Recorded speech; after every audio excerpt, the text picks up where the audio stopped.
Hi, I'm here today to share with you 8 tips for a happier life. So, we all want to be happier in this world, and as a psychiatrist and a child psychiatrist, I know very well just like the misery that people can experience, and yet I continue to do this work because I know that people can come out of that situation, and that really gives me great hope, and it really just continuously moves me to and drives me to keep helping more people and to see people experience a greater sense of happiness and a greater sense of joy in their lives. And that brings me great joy, and I hope they get to experience this. So I'm here today to share 8 tips that I found that lead to a healthier and happier life. And so once again, I am Jessica K. Hairston, and I am a child psychiatrist and adult psychiatrist, and I teach people empathy. And empathy is learning how to acknowledge your needs and how to acknowledge your needs, the needs of others, and how to hold them equal so that you get taken care of and other people get taken care of as well.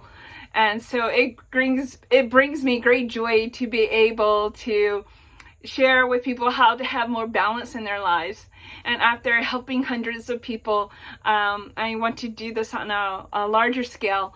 And so I am creating these videos that I hope will share some light, some insight into how to be happier in this world.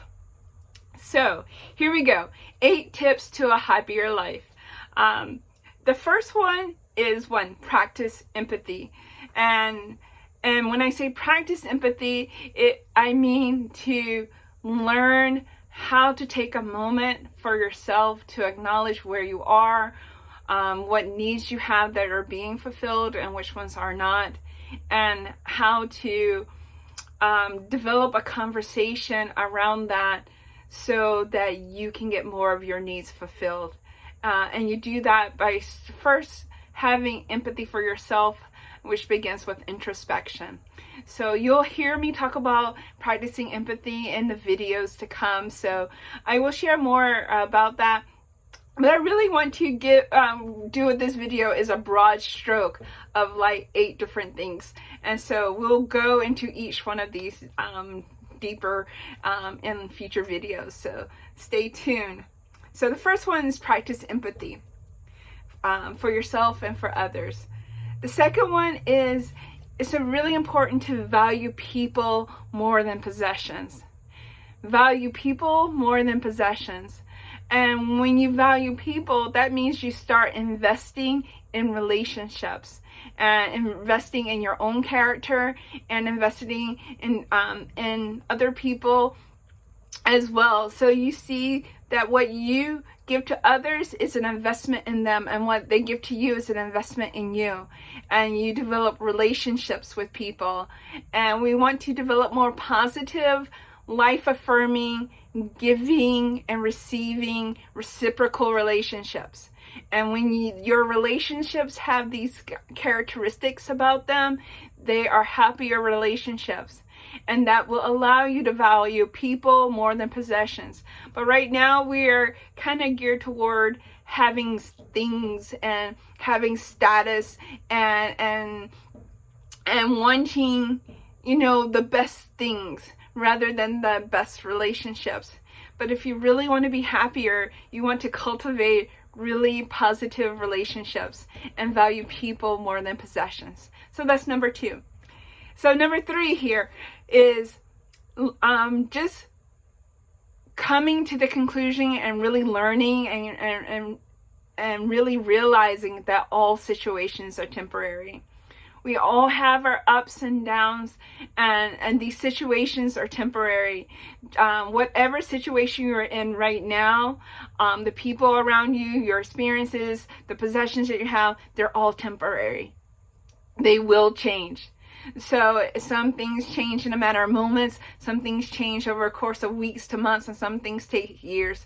But guaranteed, all of these situations will change. So if things are really good for you right now, really value it. Really appreciate the good that's happening to you right now. And if things are not so good, keep the faith. Stay firm in your resolve to persevere, because those situations will change. And sometimes we need to get help and assistance through those situations, and that's a-okay. But still, those situations will change. So all situations are temporary. 4, feelings will come and go. So sometimes we do things, sometimes very drastic things, because of the feelings that we're experiencing. But I just really want to remind you that feelings will come and go. They're not going to stay. They are fleeting. They may feel like an eternity, but believe me, it's not. And that your feelings will also change. I made this a separate category to the other ones, because it's really important to honor our feelings when we have them, as we had them, and to acknowledge them, and still acknowledge that they will change. So whether you're feeling elated about some good thing, like the birth of a child, a job promotion, a new move, a great vacation coming up, the feelings around that are great right now, exuberant, and they will change. It's okay to expect them to last forever. That we can appreciate all the good that's happening right now in the moment, and know that it's okay. It's okay to move on to the next feeling, and because that feeling is also going to change, and you can move on to the next. And as a psychiatrist, I see this is really where people get stumped, is that in terms of their thinking, they get locked into the belief that things will always be just bad, and it's not always bad. Even if you were to put effort into it, it wouldn't always stay bad. So, and I advise you not to do that, just to really put effort into making things better, but that these feelings will change. And sometimes we just need people to be along with us to ride that wave out, and understand that we can get through this. We can get through the hard times. So that's number 4. And I really like to emphasize that these are all mindset shifts. That's really important to change our perspective. And when we change our perspective on how we look at things, then those really difficult obstacles in our life become really much easier to manage. So we want to make the hard things easier. And when we change our perspective, when we ask for help from the right places, then life gets easier. So that's number 4. The feelings will come and go. Number 5, you have the power to change your life. This is really very important, really crucial, that even though it may take so many modifications, so many iterations to make your life more what you want to be, still is that you can. You may need to do things for your physical health. You may need to change what you eat, your nutrition. You may need to exercise more. You may need to move to a place with cleaner air, fresher water, and really value those resources. You may need to move from people who are toxic in your life. But you can change it. You can take medications. You can take vitamins. You can adopt meditation practices. You can do things to change the state of your mind. You can do things to change the state of your body. You can do things to change your financial situation, your job, your career choices, the people in your life. You can change so much about your life. So the thing is, once you realize that it can change, then it just becomes a matter of, okay, how can I change it? How will I change it? What do I really want in life, and how do I work towards that? And so the first step in that is realizing that you have this power, that all those negative factors are temporary and they can change, and that there is power within you to change them. So that's number 5, and that's a big one. 6, in all things, look for the good. This is a mindset to adopt, because you can always find bad. There is always faults, negative experiences. There are always mistakes. There are always errors. People cheat at life and will try to take advantage of situations. There are always flaws. You will find flaws every day on a daily basis if you go looking for them. The thing is that there's also always good. And so if you look, so the real challenge is, it's not a challenge to find a flaw.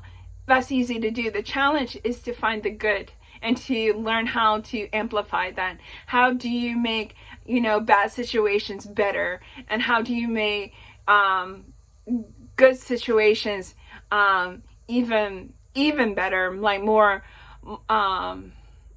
that can help more people, not just yourself. So when we look for the good, when we spend the time and the effort to find that positive thing and amplify it, then we are making more of it. We are sharing more of that with the world. We are giving time and attention to what really matters, the things that we value.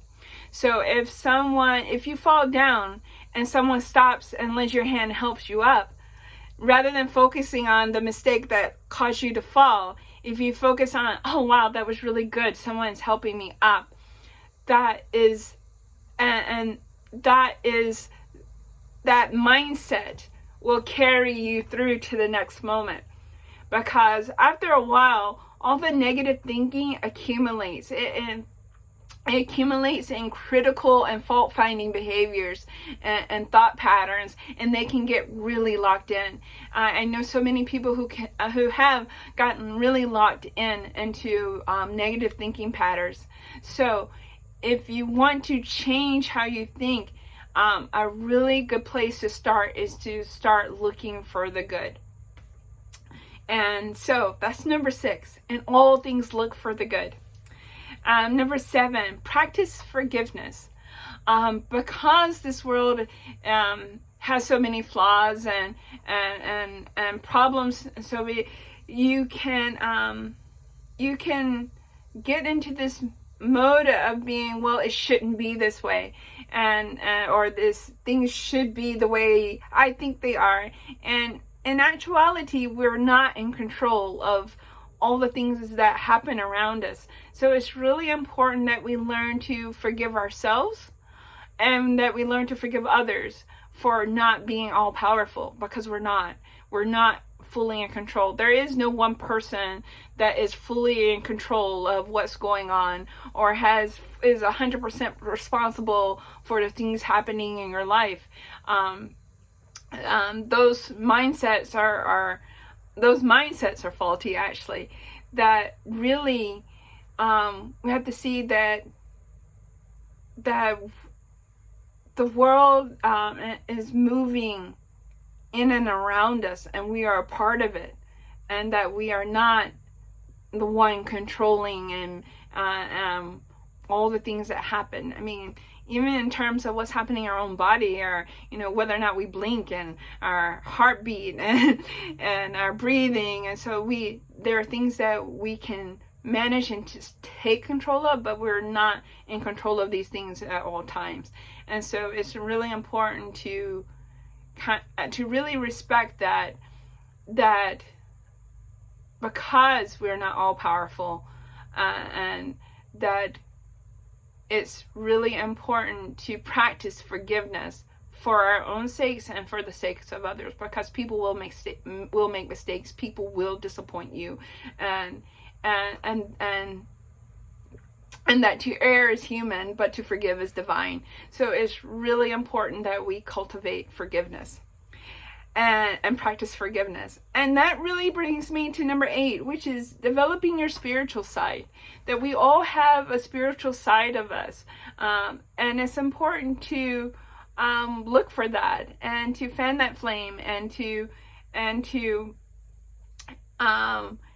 really do some soul searching, as you will, to like what really matters to you, and what are your values, what things really transcend this moment in time, what things will pull you through, where will you get your strength from.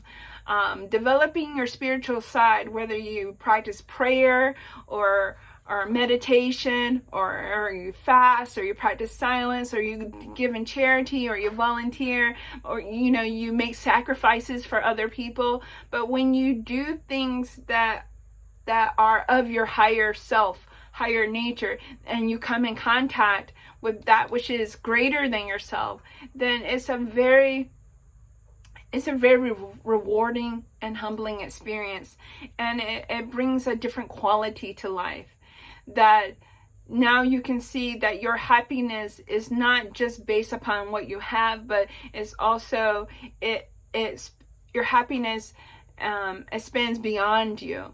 That seeing other people happy, seeing beautiful, like being out in nature and seeing beautiful things grow, and recognizing that there is a whole nother realm of life, whether it be in the ocean or in the forest or on the top of a mountain, that you get to experience that life is going on around you, and you can connect with that through your spiritual side, and that can bring you a great sense of peace and a great sense of joy. So I would like to encourage you to choose one of these 8 tips and get started with it, so that you can develop a mindset that brings you greater happiness. Because really the change that we're looking for begins with ourselves. So just to recap, those 8 tips were: 1, practicing empathy; 2, valuing people more than possessions; that all situations are temporary is number 3. And 4, the feelings will come and go, so just kind of ride them out.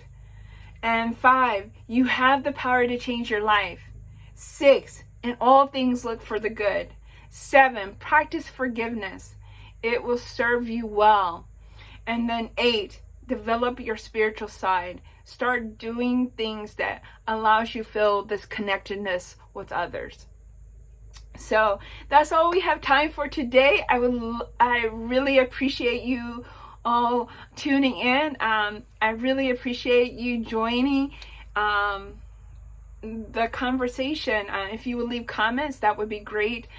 Subscribe and like this channel, and we will be providing more tips, more things, more discussions about empathy, so that